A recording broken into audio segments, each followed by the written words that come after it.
bring it in with the tractor, you gotta come see this. I couldn't push it. Do you know why? What do you see? The tire's hitting the daggum frame. And look at the groove in here. What is going on? Oh, I don't see a valve stem. That's not even what it's in here for. I think the daggum tire's on backwards. Who knows? Brought it in for a no start. He done put a new starter on it and a new starter solenoid. Obviously that ain't it. Ain't got nothing. But we're gonna test it, not guess.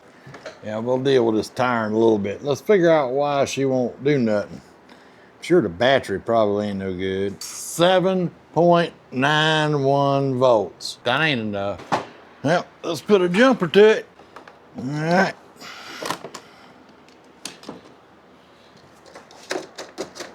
Ain't got nothing.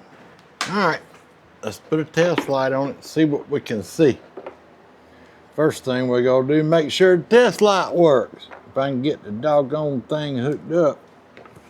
Yep. Let's check the power at the solenoid. All right. Yep, we got power there. Nothing, that's your starter side. Hit this little terminal, that comes from the key. Let's turn the key.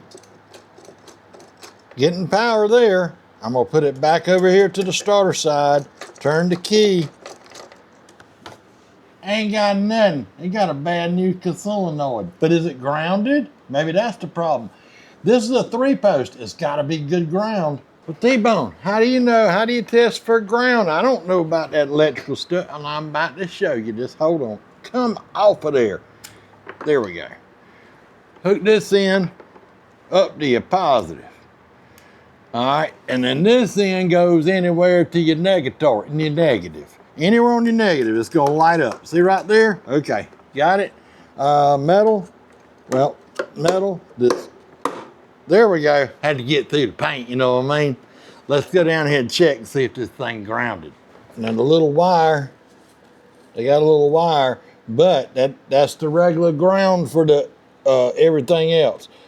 That's the bolt. That's the frame of the solenoid, right on the metal part of the solenoid. Well, if I can get it to hit. See, it's grounded. He's obviously been checking the fuse. Don't want to touch that yet. Let's double check our fuse here. I know it's good. I'm looking right at it. Got power there. Got power there. Now, yes, you can get right in here and jump between those big terminals right there with a screwdriver or something, but there's the fuel tank right there, so that's probably not a good idea. But this one does have a 3-post solenoid. I got a couple of Just Clicks videos if you want to know exactly how a solenoid works. It's just a switch. That's all it is. That you put power to the little wire and it makes the 2 big wires touch. That's all it does. A 3-post has to be grounded. A 4-post does not. 4-post means you got 2 big terminals, 2 little ones. A 3-post means you got 2 big terminals, 1 little one. Simple as that. Let me show you a better way to do this. Look right down here and there's your starter. You know that because it's got that big doggone red wire goes to it. Unhook your ground, make sure nothing's going on there. Take this here positive cable and clamp it right on that bolt. Don't let that clamp touch anything else. All right, y'all keeping track. We got a tire on backwards, I think, and we got a bad starter solenoid. Let's see if it'll turn over.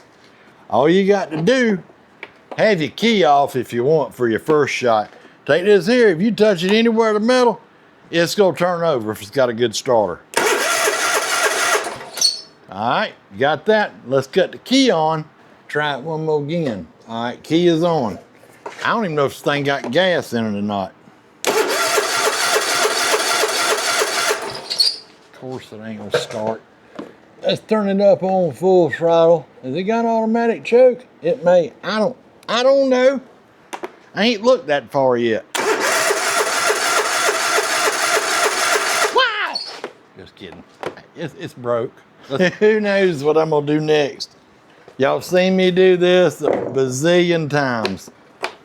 We're gonna shoot a little 50-to-1 in there.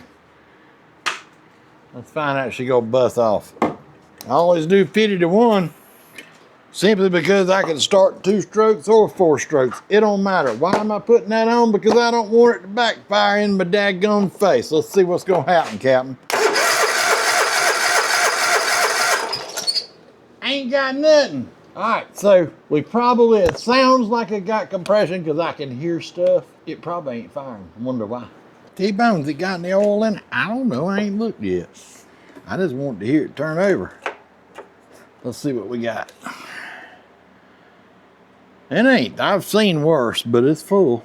Thing don't look like it's been serviced in a long time according to that fuel filter and that oil filter. What is that?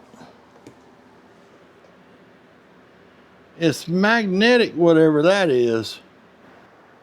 It broke off something. I don't know what that come from, but it is magnetic.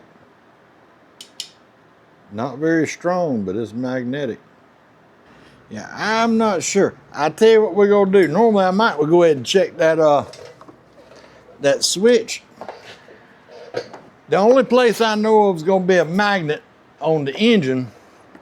It's either gonna be around the alternator, under the flywheel there, or on the outside of the flywheel. And we didn't have spark. I'm guessing we don't have spark. Because usually you shoot some gas to it, they got 90% of the time it's gonna bust off. At least make some noise, you know what I mean? Let's pull that engine cover off. Well, it looks like somebody been messing around. There's a couple screws missing back here. When you go to put these back in, don't do it with a gun, because that's plastic right there. Just strip them. Well, I don't see anything that looks broken. The magnet there looks fine. I'm just looking around. Careful visual inspection, you know. I don't see anything out of the ordinary. I still don't know where that comes from. We're gonna hang on to it though. Let's pull the spark plug out. Let's take a look. You can go about this 2 ways. You know, right off the bat, I could unplug the wire going to the coil, that's your kill wire, and see if those are grounded. And that's an easy check to find out if you got a bad coil or not a lot of times. I got a video on how to do that. Boy, that plug wasn't hardly tight at all. Let's see what this thing looks like. I just wanted to put my eyeball on these coils anyway. I just want to put my eyeballs on these spark plugs anyway, just to see what they look like. Huh. That looks like a Briggs and Stratton emblem to me, and this is a Kohler. Now I'm just gonna stick this right back in here and lay this up here on some metal somewhere, and we'll see if it sparks or not. Let me pull the other one out and do the same thing. Now this side don't look wet. Another Briggs plug, and that's fine. It's got a Briggs plug. It don't matter. That ain't no big deal. But this plug here is not. This plug's not wet like that other one was. So I'm gonna find something metal here and lay this down, and we just gonna crank it over with the key on, and we're gonna see what's gonna happen, Captain. Key on. Now I'm hooked back up to the starter where I was. There's a spark plug on this side, and I'm gonna hit this metal right here to jump it. Let's see if we got any spark.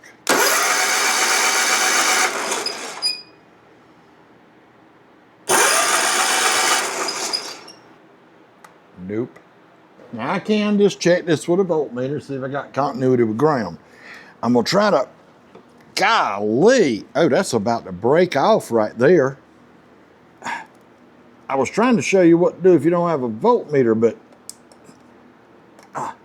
great day, look at the rust. Look at the rust in there. And that one right there, it's about to break off. Well, if I pull that, it's gonna break the coil for sure. What I'm gonna try to do is get over here with a little screwdriver, see if I can finagle this thing. You know what finagling is? I don't even know what that means. I'm gonna wiggle it and stuff with a screwdriver, see if I can get it unplugged. And y'all are my witness. I'm trying everything I can not to break these coils. I got that one off. Let's just, I tell you what, let's crank it over again, see if we can make this side fire. All right, y'all, watch right there. All right, that side is firing, you saw it. I'm gonna plug this back up.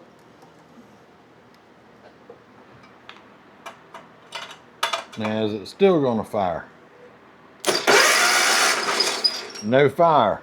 So what we learned, the man's mower's broke. That's what. Something's got these, golly, I can't get the thing back off now. There it comes. Something's got these, it's grinding the coils like it thinks the key switch is off. Well, I just got off the phone with the customer. And guess what? I got to show you guys what all I've found here so far.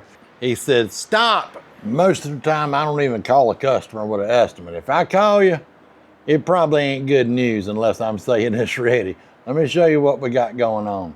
So I had gone and got my voltmeter and was getting ready to start filming and checking. I just happened to reach down, and for whatever reason, I was looking at the magnet going next to the coils. You hear that?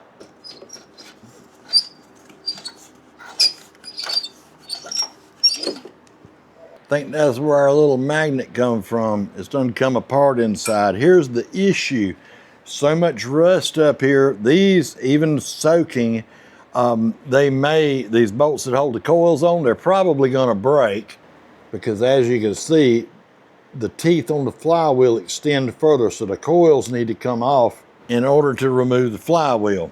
We have probably got broken magnets on the flywheel, which would have to be replaced, along with an alternator. Most likely will have to be replaced. You saw the tab on the coil is gonna have to be replaced, that coil. If you're gonna put one coil on, you might as well put two. If you ain't got magnets, you gotta buy a flywheel. We got a bad solenoid, we got a bad battery. What else are we gonna find? You know what I mean? Then it's gonna be a service on here, oil change, fuel filter, air filter, spark plug, da-da-da-da-da. Who even knows if the deck works? I don't know. So y'all leave it right down in the comments. What would you have done in the same situation with this mower? I'd like to know. Leave it down in the comments. Thanks for watching Raley's Small Engines. We didn't get to fix this one. Did a little diagnosing. We didn't get to fix it. Y'all click that subscribe button, maybe thumbs up, share these videos with your friends. I'm gonna go film a T-Bone After Hours video. Let's go fishing or something. I'll see y'all soon. Oh, Lordy. Ooh. There's my 10mm.